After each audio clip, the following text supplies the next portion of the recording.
طی چند روزی هفته اخیر در قلمرو ولایت بارشات باران‌های پی در پی و آمدن سیل به قید گرفته شده است. چنین حالت خرابی آور در ناحیه وخش به نظر رسیده در جماعت‌های دهات مشعل، وحدت و بیسالگی استقلالیت تاجیکستان بر اثر آمدن سیل خسارات زیادی رسید.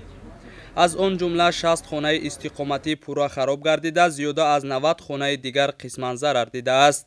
همچنین 1900 گکتار زراعت‌های خودجگی‌های دهقانی و زمین‌های نزد حولگی ساکنان پورا زیر آبولای مانده‌اند. 7 پل ماشین گذار از بین رفته، 3 پل دیگر در حالت صدموی قرار دارد و 1 تجهیزات آبکشی، 2 آبانبار پورا کار ناشایان گردیدند.